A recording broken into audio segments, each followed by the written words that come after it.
Assalamualaikum warahmatullahi wabarakatuh. Perkenalkan saya Elva Merlini dari BP 1810221027 dari kelas penyusunan rencana bisnis Agri A. Baiklah, di sini saya akan mempresentasikan rencana bisnis individu. Rencana bisnis individu saya yaitu singkong kentang gulung isi atau yang bisa disingkat sikegui. Sebelumnya, saya akan menampilkan bentuk dari produk yang akan saya buat. Sebenarnya singkong kentang gulung isi atau sikegui ini bisa dibilang lebih mirip ke perkedel gitu. Perkedel itu biasanya itu produk atau makanan yang bisa dicampurkan untuk soto dan makanan lain gitu. Jadi di dalam penyusunan rencana bisnis ini, dalam mata kuliah ini, saya akan menginovasikan makanan ini tidak hanya bisa dijadikan sebagai makanan tambahan atau makanan pencampur atau makanan yang cuma bisa dimakan untuk soto dan makanan lainnya. Dan di sini saya akan berinovasi menjadikan makanan ini lebih disukai banyak kalangan gitu dengan berbentuk seperti kondok atau makanan-makanan hits zaman sekarang. Inilah bentuk gambar atau contoh dari inovasi dari produk saya nanti. Saya akan membuat perkedel yang tidak cuma sebagai tambahan makanan. Jadi di sini saya akan membuat perkedel yang dari bahan singkong yang kentang itu menjadi makanan atau jajanan yang hits untuk zaman sekarang gitu, dan dengan menyerupai bentuk kondok. Baiklah, di sini saya akan membahas 4 topik atau 4 pembahasan gitu. Yang pertama itu ada peluang dan pilihan usaha, yang kedua itu ada analisis kelayakan rencana bisnis, dan yang ketiga itu ada model kanvas bisnis, yang keempat ada rencana operasional dan pengorganisasian sumber daya manusia. Baiklah, kita akan mulai pada pembahasan yang pertama, yaitu mengenai peluang dan pilihan bisnis. Soal yang pertama itu ada 3 peluang usaha yang saya ambil. Yang pertama itu ada singkong meledak moza atau SMM. Yang kedua itu ada cimol moza. Yang ketiga itu ada singkong kentang gulung isi. Baiklah. Untuk soal yang pertama ini, saya akan menjelaskan dari mana sumber ide usaha ini. Untuk usaha yang pertama, peluang usaha yang pertama itu singkong meledak moza atau SMM. Kategori peluang usahanya itu usaha individu, di mana sumber ide usahanya itu berasal dari faktor internal dan eksternal. Kalau yang faktor internalnya itu berasal dari pengetahuan, karena singkong itu banyak memiliki manfaat atau benefit, dan apabila diolah atau diinovasikan akan meningkatkan atau memberikan harga jual atau pendapatan. Yang kedua itu ada faktor eksternal, yaitu berasal dari pemikiran untuk menciptakan hal baru, karena dengan menciptakan produk dari singkong ini akan membuat atau mendatangkan hal positif dari produk tersebut, dan bisa membantu dalam inovasi produk dari singkong dan bisa meningkatkan nilai tambah dari singkong. Yang kedua itu peluang usaha yang kedua, cimol moza. Kategori peluang usahanya itu usaha individu. Sumber ide usahanya itu berasal dari faktor internal. Faktor internal itu berupa pemikiran diri sendiri atau intuisi, karena menurut saya usaha ini terlihat menarik dan saya suka makan cimol, dan saya melihat di daerah kampung saya ini belum ada yang menjual cimol moza, dan saya tertarik untuk dan saya tertarik dan berinisiatif untuk memulai usaha ini. Peluang usaha yang ketiga itu ada singkong kentang gulung isi atau bisa disingkat dengan sikegui. Kategori peluang usaha itu adalah usaha individu, di mana sumber ide usahanya itu berasal dari faktor internal, yaitu berasal dari intuisi atau pemikiran diri sendiri, karena saya sering melihat berbagai macam kuliner unik baik di YouTube maupun di Instagram, dan karena itu saya berinisiatif untuk membuat usaha atau jajanan ini. Lanjut untuk yang pertanyaan yang kedua itu ada argumentasi kenapa kita itu mengambil usaha-usaha tersebut. Yang usaha yang pertama itu kan singkong meledak Monza atau SMM, karena usaha ini dari segi bahan baku yang digunakan itu mudah didapatkan dan banyak tersedia di daerah saya. Selanjutnya dari segi varian rasa atau topping, usaha ini bisa membuat pengunjung tertarik karena ada unsur atau bisa dibilang termasuk makanan atau jajanan yang hits pada zaman sekarang atau zaman milenial. Ditambah lagi dengan adanya embel-embel Moza yang menurut saya bisa menjadi poin penting dalam pemasaran usaha ini. Yang kedua itu ada peluang usaha yang kedua yaitu Cimol Moza, karena menurut saya usaha ini sangat populer di kalangan anak-anak dan saya pribadi saya suka dengan cimol apalagi dengan varian Moza gitu kan. Banyak juga masyarakat yang suka dengan cimol Moza dan dari segi bahan yang digunakan juga mudah didapat. Yang ketiga itu singkong kentang gulung isi atau sikegui, karena menurut saya hampir sama dengan peluang usaha nomor satu. Usaha ini dari segi bahan baku itu mudah didapatkan dan banyak tersedia di daerah saya. Selanjutnya itu dari segi varian rasa atau topping, misalnya ada rasa keju moza, sosis, bakso, ayam pedas, sayur pedas, original dan sebagainya. Usaha ini bisa membuat pengunjung tertarik karena zaman sekarang banyak masyarakat lebih menyukai jajanan atau makanan yang ada berbagai macam varian rasa dan jajanan yang simpel tapi enak, dan juga dari segi bahan penolong yang digunakan juga mudah didapatkan. Nah, selanjutnya itu untuk poin yang ketiga itu kita itu membuat skala Likert dari 3 usaha tersebut. Yang pertama itu saya mengambil kriterianya yang pertama itu adalah keuntungan yang diperoleh, permintaan konsumen, ketersediaan bahan baku dan bahan penolong, persaingan, ketersediaan peralatan dan fasilitas produksi, pemasaran, prospek usaha yang akan datang, jumlah. Baiklah, di sini saya akan menampilkan saja di sini dari skala Likert yang sudah saya buat. Di sini didapatkan poin untuk singkong meledak Monza atau SMM yaitu sebesar 20 poin, dan Cimol Moza mendapatkan 23 poin, dan singkong kentang gulung isi mendapatkan 24 poin. Baiklah, dari 3 peluang usaha di atas, menurut saya peluang usaha yang bisa dikembangkan adalah peluang usaha 3 atau singkong kentang gulung isi atau yang bisa disingkat menjadi sikegui dengan jumlah penilaian skala Likertnya yaitu sebesar 24. Menurut saya, usaha yang bergerak di bidang makanan atau kuliner tidak akan cepat mati atau gulung tikar apabila kita bisa mengkreasikan dan membuat inovasi terkait makanan atau jajanan tersebut, seperti usaha singkong kentang gulung isi atau sikegui ini. Usaha ini adalah inovasi dari makanan yang namanya perkedel, yang biasanya itu perkedel itu hanya dijadikan pelengkap dari makanan seperti soto dan lain sebagainya. Jadi karena itu saya berinisiatif untuk bagaimana sih cara menjadikan perkedel ini menjadi jajanan yang menarik di kalangan anak-anak sampai orang dewasa gitu. Peluang dari usaha ini sangatlah bagus karena masih sedikitnya pesaing yang berada di daerah ini dengan mengkreasikan dan menginovasikan usaha, dan juga karena bahan yang digunakan sangat familiar bagi masyarakat dan bahan yang digunakan memiliki gizi atau manfaat yang baik untuk tubuh akan membuat konsumen tertarik untuk membeli atau jajan produk ini gitu. Selanjutnya peralatan dan fasilitas produksi yang digunakan dalam usaha ini tergolong mudah dicari dan dalam proses produksi tidak membutuhkan waktu yang lama dan modal yang dikeluarkan tidak terlalu besar sehingga usaha ini memiliki keuntungan yang tinggi. Baiklah, lanjut ke pembahasan yang kedua yaitu analisis kelayakan rencana bisnis. Di sini itu ada kita itu mencari literatur yang berkaitan dengan bisnis atau proyek yang akan kita kembangkan atau kita dirikan. Di sini itu saya mengambil literatur dari Muhammad Rizky Rahfiansyah tahun 2017 yang berjudul pengembangan produk inovasi perkedel dan stik menggunakan bahan pangan lokal Kimpul, dari program studi Teknik Boga jurusan Pendidikan Teknik Boga Busana Fakultas Teknik Universitas Negeri Yogyakarta. Untuk resume dari artikel atau literatur ini bisa dilihat intinya itu kesimpulan dari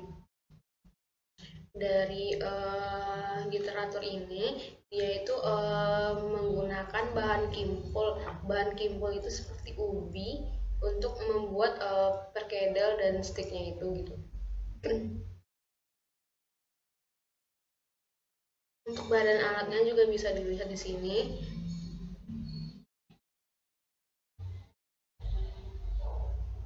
Bahan yang digunakan untuk membuat cimpul.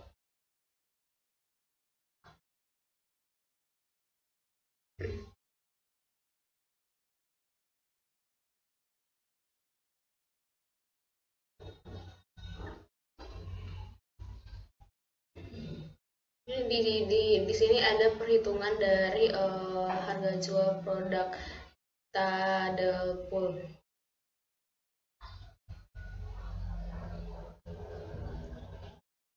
Ada juga aspek ekonomi.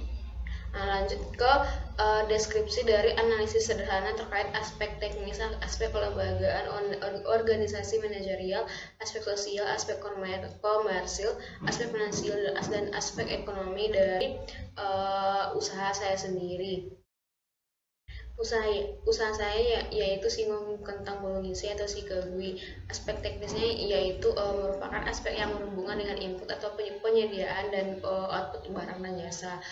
Penyediaan bahan baku yang mudah didapatkan di sumber ini merupakan peluang besar bagi pemilik usaha untuk menjamin keberlangsungan bisnisnya. Selain itu, bahan penolong serta peralatan yang sederhana dalam pembuatan singkong kentang bolu ngisi ini atau sikagui ini akan juga menjamin proses produksi berjalan dengan lancar untuk mendapatkan produk yang berkualitas dan rasa yang pas di setiap produksinya. Maka pemilik usaha akan menetapkan standar quality produk sesuai dengan literatur dan petunjuk para ahli.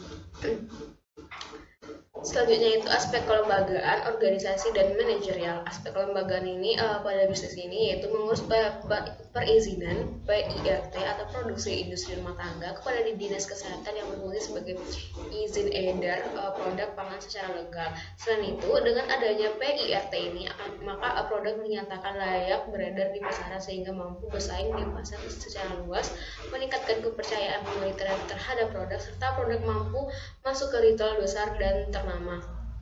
Selain itu, produsen akan melakukan pinjaman dengan pihak bank bila memerlukan modal yang tinggi.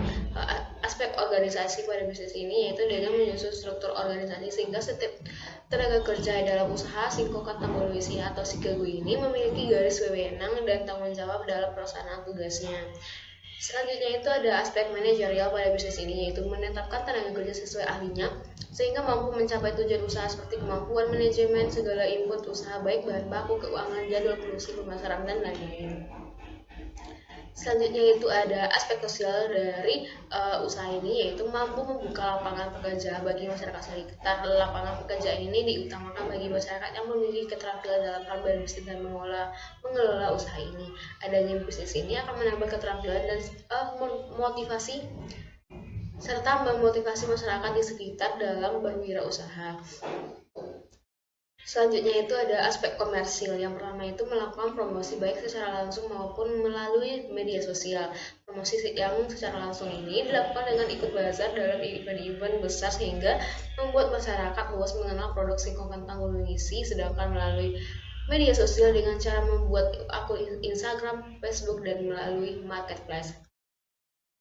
Yang kedua itu menjalin mitra bisnis dengan agen makanan ringan, minimarket, warung, kantin, sekolah, dan marketplace untuk memasarkan produk.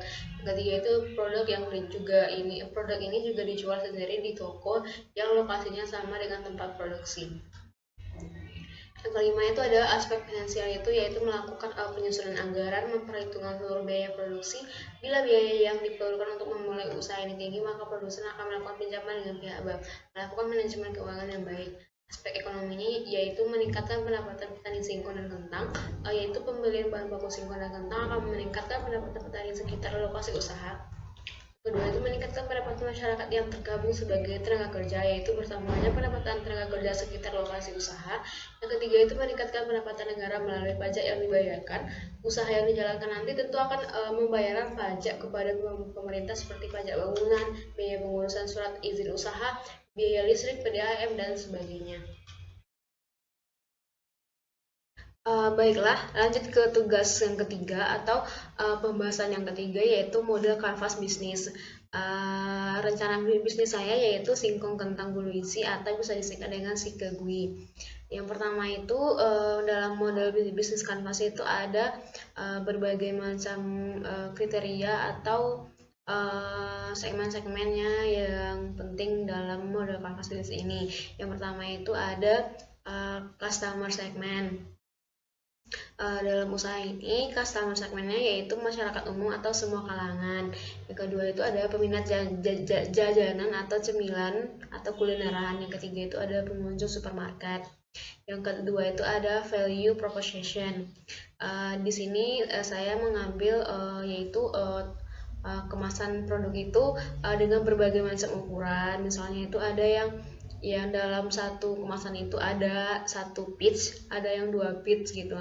Yang kedua itu menerima pesan antar alamat atau online. Nanti untuk online ini akan ada seperti apa namanya itu semacam aplikasi gitu yang bisa digunakan untuk memesan secara online. Yang ketiga itu halal dan sehat menurut BPOM gitu. Yang keempat itu ada meningkatkan daya saing berbahan dasar singkong dan kentang, karena dalam usaha ini bahan yang digunakan yaitu singkong dan kentang, dan dikarenakan juga singkong dan kentang ini sedikit banyaknya itu dia itu masih tergolong belum bersaing lah gitu. Jadi di kampung saya itu singkong dan kentang ini masih produk dari singkong dan kentang ini masih produk yang biasa gitu, dan daya saingnya itu masih sangat rendah gitu. Yang kelima itu ada inovasi topping dan inovasi topping dan rasa pada produk. Di sini ini saya akan nantinya itu menyediakan berbagai macam varian isi, yaitu ada berupa ayam pedas, sayur pedas, keju mozzarella, sosis dan lain sebagainya gitu.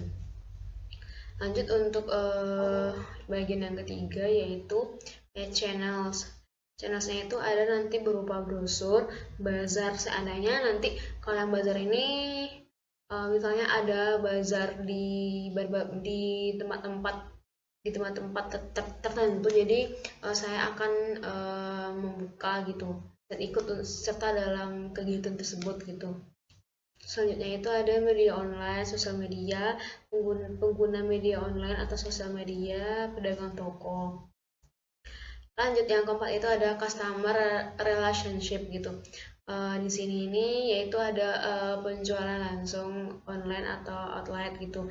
Yang kedua itu adanya seperti potongan harga untuk pelanggan, yaitu berupa promo. Promo ini sih tergantung bagaimana ketentuan atau peraturan dari pihak usaha gitu. Misalnya itu kayak promo diadakan dalam tiap hari Minggu atau di tiap hari Jumat gitu. Itu tuh tergantung dari pihak usaha tersebut gitu. Yang kelima yaitu ada revenue stream. Revenue stream ini ada yang dari modal awal pribadi gitu. Misalnya itu kayak modal awal dari pemiliknya gitu. Yang kedua itu ada penjualan produk, penjualan dari produk sikegui ini. Yang ketiga itu ada penjualan pakan ternak untuk ruminansia. Rencananya usaha ini nantinya itu kan ada limbah berupa kulit kentang dan singkong. Jadi rencananya itu saya mau membuat pakan ternak untuk ruminasi. Jadi dan secara otomatis ini itu juga bisa mendatangkan pendapatan lah dari penjualan pakan ternak itu gitu. Selanjutnya itu ada sistem bagi hasil dari kerjasama kalau sudah ada, misalnya itu kayak berupa reseller dan berbagai macam lainnya. Selanjutnya itu ada key resources. Di sini itu ada lahan budidaya singkong, lahan budidaya kentang. Untuk singkong dan kentang ini akan akan dibudidayakan sendiri oleh keluarga saya gitu. Jadi kadang-kadang misalnya stok dari singkong dan kentang itu dan masa panen dari singkong dan kentang itu belum tercapai gitu. Jadi kami mendatangkan beberapa supplier bahan baku berupa singkong dan kentang yang terpercaya. Yang ketiga itu ada yang keempat itu ada pekerja yang kompeten untuk membuat produk. Jadi di sini itu nanti itu kita tuh akan mendatangkan atau menyediakan bagi pekerja yang emang berkompeten untuk membuat produk ini, dan kami pun akan menyediakan juga terlebih dahulu pelatihan untuk para pekerja gitu. Yang kelima itu ada peralatan pembuatan produk dalam kurung produksi. Banyak itu berupa peralatan berbagai macam dari produksi ini. Yang terakhir itu ada lokasi yang strategis dan mudah dijangkau. Rencananya itu lokasinya itu berada di dekat jalan raya besar gitu. Jadi lokasi itu sangat strategis dan mudah dijangkau bagi masyarakat gitu loh. Selanjutnya itu ada key activities. Di sini itu ada budidaya singkong dan kentang. Yang selanjutnya itu ada kegiatan produksi. Kegiatan produksi itu ada dari pengupasan, perebusan, penggilingan, pemasakan, dan pengemasan dari usaha itu sendiri. Selanjutnya itu ada pemasaran. Dalam kegiatan pemasaran itu selanjutnya itu ada pengolahan limbah kulit atau dari singkong dan kentang itu untuk pakan ternak. Selanjutnya itu ada key partner. Di sini itu saya akan nantinya itu akan berpartner bersama toko atau swalayan gitu. Usaha soto ini menurut saya agak kurang cocok sih sebenarnya kan, karena di sini kan perkedel itu kan saya olah menjadi bentuk yang lebih inovasi gitu, menyerupai kondok. Jadi menurut saya usaha soto ini kurang cocok gitu. Tapi mana tahu mungkin usaha soto dari berbagai macam toko dan berbagai macam usaha itu ada yang mau bermitra dengan saya gitu. Selanjutnya itu ada supplier bahan baku, baik itu petani singkong dan kentang, penyelenggara bazar atau pembayaran, GoFood, dan reseller. Yang terakhir itu ada cost structure. Di sini ini ada beberapa macam biaya, termasuk biaya budidaya singkong dan kentang yang termasuk itu biaya usaha taninya. Yang kedua itu ada biaya panen dan pasca panen. Yang ketiga itu ada biaya pembuatan produk. Yang keempat ada biaya pengolahan limbah singkong dan kentang untuk pakan ternak. Kelima itu ada biaya kemasan dan pemasaran. Yang ketujuh ada biaya listrik dan air. Yang kedelapan ada biaya sosialisasi, promosi, dan perizinan. Selanjutnya yaitu atau pembahasan yang terakhir, yang keempat, yaitu ada rencana operasional dan pengorganisasian SDM. Yang pertama itu ada manajemen operasional. Terlebih dahulu kita akan membahas apa itu manajemen operasional. Manajemen operasional diartikan sebagai suatu pengelolaan yang di dalamnya itu ada berupa perencanaan, pengorganisasian, pengarahan, pengordinasian, dan pengendalian, yang dalamnya itu berupa kegiatan tersebut yang nantinya semua kegiatan itu berhubungan dengan barang dan jasa secara langsung. Jadi masuk langsung ke manajemen operasional dari usaha saya sendiri. Yang pertama itu ada bagian perencanaan. Bagian perencanaan ini ada, yang pertama itu ada jenis usaha. Jenis usaha saya yaitu singkong kentang gulung isi, atau yang bisa disingkat dengan nama sikegui atau sikegui. Dikenal sebagai makanan yang hampir mirip dengan perkedel, namun di sini saya itu menginovasikannya itu menjadi lebih mirip ke makanan hits zaman sekarang seperti kondok gitu kan. Makanan yang memiliki beberapa varian rasa ini cocok sekali. Makanan yang memiliki beberapa varian rasa ini cocok sekali untuk semua kalangan, mulai dari anak-anak hingga dewasa, sehingga makanan ini cocok dimakan kapan saja dan juga makanan ini memiliki banyak manfaat karena memakan bahan baku yang bermanfaat untuk tubuh seperti singkong dan kentang. Adapun beberapa alasan melakukan dari usaha ini, yaitu yang pertama itu membuat inovasi dari perkedel mencari makanan yang berbentuk seperti kondok, ya seperti yang saya sudah jelaskan tadi. Dan selanjutnya itu ada inovasi berupa keju mozzarella, ayam pedas, sayur pedas, sosis, dan lain sebagainya. Yang kedua itu ada karena masa sekarang ini banyak orang yang minat kepada jajanan atau cemilan untuk menemani beberapa kegiatan sepertinya itu kayak dalam masa pandemi atau dalam masa seperti yang kita rasakan sekarang gitu kan. Yang kedua itu ada desain produk gitu. Kemasan yang digunakan pada produk ini berbentuk persegi panjang.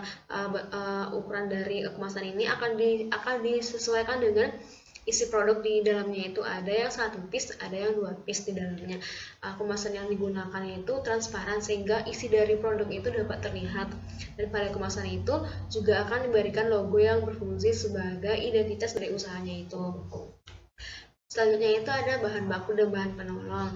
Dalam menjalankan usaha ini dibutuhkan berbagai atau beberapa bahan baku dan bahan penolong untuk membuatnya, yaitu yang pertama itu ada singkong, kentang, tepung terigu, tepung panir, telur, bumbu yang berbagai macam bumbu penyedap rasa dan perasa, berbagai macam varian isi, air, dan lain sebagainya.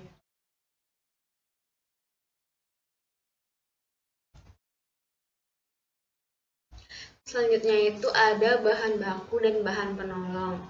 Dalam menjalankan usaha ini dibutuhkan beberapa atau berbagai macam bahan baku dan bahan penolong untuk membuatnya, yaitu yang pertama itu ada singkong, kentang, tepung terigu, tepung tapioka, telur, bumbu yang berupa berbagai macam penyedap dan berbagai macam perasa, berbagai macam varian isi seperti keju mozzarella dan sebagainya, air dan lain sebagainya. Yang keempat itu ada peralatan. Peralatan yang dibutuhkan dalam pembuatan usaha ini adalah yaitu yang pertama itu ada freezer, tabung gas, kompor gas, meja, kursi, mixer, panci, kuali, dan peralatan lainnya. Yang kelima itu ada pemasok yang berupa pemasok bahan baku, bahan penolong, dan peralatan. Terlebih dahulu kita akan membahas apa itu pemasok. Pemasok itu dikenal juga dengan supplier, adalah seseorang atau sesuatu yang menyediakan barang atau jasa yang dibutuhkan oleh perusahaan untuk membuat produk, yang mana pemasok ini memiliki peranan yang sangat penting dalam jalannya suatu bisnis atau suatu usaha, dikarenakan semua kebutuhan bahan baku untuk membuat suatu produk itu berasal dari situ gitu. Dan untuk memilih pemasok itu kita harus juga cermat dan teliti, karena apabila kita salah dalam memilih pemasok, maka akan berdampak buruk atau berdampak negatif kepada perusahaan atau bisnis, dan dapat membahayakan posisi dari perusahaan itu di hadapan konsumen. Jadi rencananya itu pemasok dari bahan baku, bahan penolong, dan peralatan dalam usaha saya ini, yang pertama itu ada pemasok peralatan. Di sini itu saya akan nanti pasoknya itu dari toko pecah belah di sisi gitu. Yang kedua itu pemasok bahan baku dan bahan penolong itu pemasoknya itu ada dari bapak saya sendiri, Bapak Ali Amran, selaku petani singkong dan petani kentang. Dan misalnya seperti yang sudah saya jelaskan juga di tugas yang ketiga, dan apabila petani singkong dan petani kentang ini belum atau mengalami kendala gitu, jadi tidak bisa memasok bahan baku, jadi saya akan bermitra dengan pemasok bahan baku yang lebih terpercaya gitu, yang nantinya pemasok bahan baku yang terpercaya ini saya jadikan sebagai alternatif yang kedua gitu. Dan sebelumnya saya sudah bermitra juga dengan supplier tersebut. Dan untuk bahan penolong itu pemasoknya itu berasal dari toko Ita di Simpang 3. Di sini ini para pemasok ini dekat dengan rumah saya gitu. Selanjutnya itu ada jadwal produksi dan jadwal pemasaran. Jadwal memproduksi produk dilakukan setiap hari, mulai buka pada pukul 9 waktu Indonesia Barat dan tutup pukul 21 waktu Indonesia Barat dengan maksimal kapasitas produksi per hari itu yaitu 100 piece per hari di luar dari pesanan yang diterima. Maksudnya yang di luar dari pesanan yang diterima ini maksudnya itu ada seperti kayak ada suatu acara, misalnya itu acara kegiatan hiburan gitu, kayak misalnya itu kayak anak-anak SMA dan pokoknya itu kegiatan yang yang untuk hiburan gitu. Jadi misalnya itu kan dia itu ada apa namanya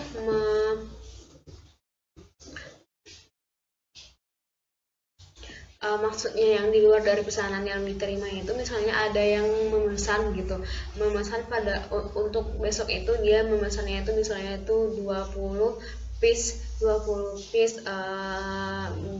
piece dari produk ini atau produk dari si Gagu ini gitu. Jadi itu tuh di luar dari kapasitasnya itu gitu. Jadi bisa berlebih tergantung dengan pesanan yang diterima, adanya pesanan yang membludak gitu. Selanjutnya itu jadwal pemasaran. Jadwal pemasaran ini direncanakan melalui dua cara, yaitu ada online dan offline. Untuk jadwal pemasaran online ini dilakukan melalui sosial media dengan melakukan promosi lewat feed Instagram selama 1 minggu sekali dan posting story Instagram maupun story WA setiap hari dilakukan.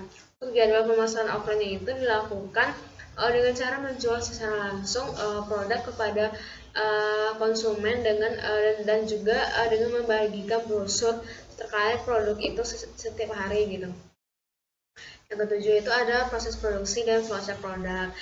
Yang pertama itu akan saya bahas yaitu mengenai proses produksi. Proses produksi itu ada berupa penyiapan bahan-bahan yang akan digunakan. Seperti biasalah untuk membuat satu produk itu pasti kita akan menyiapkan segala macam bahan-bahan dan peralatan yang digunakan. Selanjutnya itu bahan yang berupa seperti singkong, kentang itu tuh harus dicuci bersih terlebih dahulu, dipotong-potong dadu, lalu direbus dan dalam perebusan ini dilakukan dengan setengah matang. Selanjutnya itu haluskan atau tumbuk singkong dan kentang itu dan kentang yang sudah direbus itu sampai halus. Jika sudah lembut, semua itu disisihkan ke dalam wadah atau baskom. Selagi kita menunggu, kita mengiris bawang merah lalu goreng sampai harum dan tidak perlu sampai matang, kemudian disisihkan. Selanjutnya itu kita haluskan bawang putih dengan garam sampai halus. Selanjutnya itu campurkan semua bahan ke dalam adonan singkong dan kentang yang sudah dihaluskan itu. Bawang merah juga dimasukkan, bawang putih tadi juga dimasukkan, seledri, merica bubuk, kaldu bubuk, dan apabila sudah tercampur rata dan dari segi rasa itu sudah pas, kita mengambil beberapa varian rasa tadi kan ada yang sosis, keju, ayam pedas, sayur pedas dan lain sebagainya itu. Kita pilih salah satu dari varian rasa itu, misalnya itu mau yang sosis gitu. Jadi kita ambil satu sosis gitu, lalu kita tusuk dengan menggunakan tusukan sate itu. Jika sudah tercampur rata dan rasanya sudah pas, kita ambil beberapa varian rasanya itu kan ada yang 4 tuh. Dan ada berbagai macam nih, ada sosis, keju, ayam pedas, sayur pedas dan lain sebagainya. Jadi kita pilih satu dari berbagai macam rasa itu, dan selanjutnya itu kita tutup sosis tadi itu yang sudah kita pakai tusukan sate itu, kita tutup dengan adonan singkong dan kentang yang tadi gitu. Dan digulung itu mirip menyerupai kondok gitu. Lalu habis itu dibekukan selama 1 jam di dalam freezer. Selanjutnya itu kan kita membuat adonan pencelup. Caranya itu dengan mencampurkan adonan tepung terigu, tepung tapioka, kuning telur, garam, penyedap rasa dan susu. Diaduk sampai adonan ini bisa dibilang tidak encer dan juga tidak pekat gitu, di normal lah, standar gitu. Selanjutnya itu ada masukkan adonan yang sudah dibentuk tadi ke dalam adonan pencelup yang sebelumnya itu kita sudah membekukan dia selama 1 jam ya. Dan habis itu dimasukkan ke adonan pencelup, siap digoreng, tiriskan lalu kemas dengan plastik emas dan siap disajikan. Selanjutnya itu ada flowchart dari produk. Yang pertama itu ada start, sama seperti yang sudah saya jelaskan tadi. Saya jelaskan dari proses produksi ini berupa flowchart dari usaha saya, yaitu singkong kentang gulung isi. Sama dengan penjelasan yang saya jelaskan tadi. Untuk tandanya itu di sini tanda mulai. Ini tanda penyiapan bahan dan peralatan gitu. Kenapa tandanya itu seperti ini dan kenapa tanda ini seperti ini? Karena kalau tandanya itu menyerupai seperti ini, tandanya itu ini tuh dilakukan dengan cara manual. Kalau tandanya itu segi 4, perebusan ini menggunakan mesin gitu.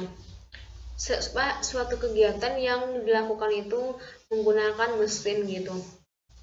Di sini itu yang kiri ini adalah input yang dimasukkan ke sini. Misalnya kan untuk pengupasan pasti menggunakan pisau, pencucian menggunakan air. Jadi, nah untuk tanda yang ini tuh merupakan kayak output atau hasil itunya. Misalnya kak air limbah dari pencuciannya gitu, sama juga dengan ini air limbah dari perebusan. Selanjutnya itu ada penghalusan atau penumbukan, penyisian adonan yang ini nih. Semua flowchart ini sudah sama dengan penjelasan dan langkah-langkah dari proses produksi di atas gitu. Dan finish. Selanjutnya itu ada harga jual. Dalam menjalankan usaha ini, harga jual yang dipatokan itu sangat terjangkau, mulai dari Rp7.000 sampai dengan Rp10.000. Jadi menurut saya harga jual ini tidak tergolong tidak terlalu mahal dan terjangkau lah bagi masyarakat gitu. Selanjutnya itu ada lokasi usaha dan layout lokasi. Lokasi usaha itu digunakan sebagai tempat usaha. Di sini saya akan memakai tempat yang sangat strategis, dekat dengan sekolah, pemukiman warga, dan sangat strategis dekat dengan jalan raya, sehingga banyak masyarakat yang tidak cuma dari daerah situ dan banyak juga dari daerah lain gitu, sehingga semoga usaha ini dapat berjalan gitu. Selanjutnya itu ada layout lokasi. Layout lokasi ini sebelumnya saya akan memperlihatkan gambarnya. Di sini itu ada simbol-simbol yang sudah saya buatkan. Ini berupa layout lokasi dari usaha saya atau toko dari sebuah contoh layout toko saya gitu. Di sini itu ini P, yang tanda P ini yaitu pintu masuk dan pintu keluarnya. Dan yang kedua itu ada 1, 2, 3, 4 meja makan. Ini tuh kayak kan toko itu ada kayak tempat makannya gitu, 1, 2, 3, 4 ini tempat meja makannya gitu. Dan K ini kasir. Yang E ini etalase produk itu tampilan kayak berbagai macam produk itu dalam etalase ini gitu. Nah, selanjutnya itu ada tempat bahan yang digunakan itu L. L ini misalnya itu kayak penyimpanan gitu, kayak penyimpanan bahan-bahan gitu. Yang F itu freezer, tempat untuk membekukan, untuk mengawetkannya gitu. Yang D itu ada dapur di sini itu tempat untuk mengolah dan mempersiapkan bahan-bahan, menggoreng dan lain sebagainya. Dan yang paling penting itu ada toiletnya di sini. Inilah layout lokasi dari toko saya gitu, perencanaannya. Selanjutnya itu ada proses pemesanan. Pemesanan dapat dilakukan dengan cara datang ke toko langsung dan memilih sendiri mau produk apa yang diinginkan, dan juga dapat melakukan pemesanan secara online melalui telepon, SMS, WA, IG, dan pemesanan online melalui marketplace dan dalam bentuk makanan si kegui mentah. Maksudnya itu nanti itu kita akan menyediakan kayak produk ini itu dalam bentuk mentahnya gitu, dalam masih freezernya gitu, seperti kayak ada nugget yang pokoknya seperti itulah gitu. Dan juga pemesanannya itu juga dapat dilakukan antar ke alamat pembeli gitu. Namun untuk pemesanan online ini menurut saya yang paling banyak dan yang paling sering itu, soalnya saya juga pernah melakukan pemesanan online, lebih sering itu ke WA dan IG sih. Itu yang lebih worth it untuk saya gitu, untuk melakukan pemesanan online. Dan marketplace ini sih kadang-kadang dia worth it lah gitu. Selanjutnya itu ada pengorganisasian. Yang pertama itu ada jumlah SDM. Dalam usaha ini tenaga kerja yang digunakan itu ada 7, di mana 4 itu tenaga kerja dalam keluarga dan 3 itu tenaga kerja di luar keluarga. Yang mana dalam 7 orang itu ada dan dalam 7 orang itu sudah bersama pemilik 1 orang gitu, yang terdiri dari 6 orang perempuan dan 1 orang laki-laki. Selanjutnya itu ada klasifikasi dari sumber daya manusia. Yang pertama itu ada pemilik usaha, yang itu berasal dari tenaga kerja dalam keluarga. Pemilik usaha yaitu 1 orang yang bertugas sebagai penyedia modal usaha, melakukan pengawasan terhadap semua kegiatan yang dilakukan. Yang kedua itu bagian produksi. Bagian produksi ini masih menggunakan tenaga kerja dalam keluarga, yaitu bagian produksi dibutuhkan sebanyak 1 orang yang mana bertugas untuk membuat produk dan 1 orang lagi bertugas untuk mengemas produk. Yang ketiga itu ada bagian pemasaran. Di bagian pemasaran ini dibutuhkan yaitu tenaga kerja luar keluarga, di mana dia itu bertugas membuat strategi pemasaran yang baik itu berupa via online ataupun via offline, sehingga perusahaan itu mendapat keuntungan dari setiap produk yang dijual gitu. Selanjutnya itu ada bagian kasir. Bagian kasir ini memakai tenaga kerja dalam keluarga karena dibutuhkan satu orang yang bertugas untuk menjalankan proses penjualan dan pembayaran. Selanjutnya itu pelayanan, dibutuhkan tenaga kerja luar keluarga. Pelayan dibutuhkan 1 orang yang bertugas untuk mencatat pesanan dari pelanggan dan membawa pesanan ke meja pelanggan. Selanjutnya itu transportasi, yaitu dibutuhkan tenaga kerja luar keluarga. Transportasi ini dibutuhkan 1 orang yang bertugas untuk mengantar pesanan jika pelanggan melakukan pemesanan secara online. Di sini juga ada tabel klasifikasi SDM, sumber daya manusia usaha. Di sini bisa dilihat sama dengan penjelasan yang di atas. Dan juga ini ada struktur usahanya, yaitu ada pemilik, produksi, pemasaran, kasir, pelayan, dan transportasi. Selanjutnya itu ada penelaah, meliputi tentang setiap kegiatan yang akan dilakukan sama kegiatan operasi atau produksi dari awal sampai akhir. Kegiatan yang dilakukan mulai dari proses memperoleh bahan baku, proses pengolahan bahan baku menjadi produk, proses pengemasan produk, dan proses pemasaran produk secara online maupun offline. Selanjutnya itu ada pengawasan.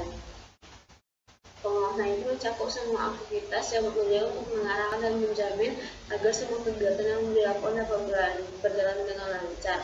Pengawasan dilakukan agar mutu dari produk selalu terjaga, seperti melihat mutu dari bahan baku yang akan digunakan, apakah bahan baku tersebut layak digunakan atau tidak, dan juga melakukan pengawasan terhadap mesin dan peralatan yang digunakan, apakah terdapat kerusakan atau tidak pada mesin dan peralatan tersebut. Selanjutnya itu ada yang kedua, rencana pengorganisasian SDM. Pengorganisasian SDM merupakan suatu proses di mana aktivitas kerja disusun dan dialihkan kepada sumber tenaga untuk mencapai tujuan dari sebuah usaha. Adapun perencanaan SDM yang dilakukan usaha ini, yaitu yang pertama itu menetapkan kualitas dan kuantitas SDM. Kualitas karyawan yang diinginkan adalah seseorang yang paham dan tahu bagaimana cara membuat usaha ini, sehingga karyawan tersebut juga akan memiliki pengetahuan tentang pembuatan usaha ini, mulai dari cara pembuatan hingga bahan baku yang digunakan. Kuantitas dari usaha ini yaitu menggunakan tenaga kerja seperti yang sudah saya jelaskan di atas. Yang kedua itu mengelompokkan data dan informasi serta menganalisisnya. Dalam usaha ini, tenaga kerja yang dikelompokkan berdasarkan jenis kelamin, di mana karyawan perempuan bertugas di bidang pemasaran, produksi, kasir, dan pelayan, sedangkan karyawan laki-laki itu bertugas di bidang transportasi, di mana karyawan ini akan mengangkut produk kepada pelanggan yang membeli secara online. Sumber daya manusia yang digunakan yaitu minimal teman-teman sekolah menengah atau sekolah menengah ke lulusan atau SMA atau SMK yang mempunyai keterampilan dalam mengelola usaha ini dan mengetahui alat tambahan yang dibutuhkan dalam mengelola usaha ini. Yang ketiga itu menetapkan beberapa alternatif yang digunakan dalam usaha ini adalah jika salah satu karyawan tidak dapat hadir maka akan digantikan oleh pemilik usaha. Misal jika karyawan yang bagian produksi ini tidak hadirkan, jadi maka pemilik dapat menggantinya dan begitu juga seterusnya. Yang keempat itu ada menginformasikan rencana kepada karyawan untuk direalisasikan. Menyampaikan rencana kerja dan pembagian tugas kepada karyawan akan dilakukan secara langsung oleh pemilik usaha kepada karyawan agar semua aktivitas yang akan dilakukan dapat berjalan dengan lancar. Mungkin inilah pembahasan dari tugas penyusunan rencana bisnis saya. Kalau ada kata-kata salah, mohon dimaafkan. Assalamualaikum warahmatullahi wabarakatuh.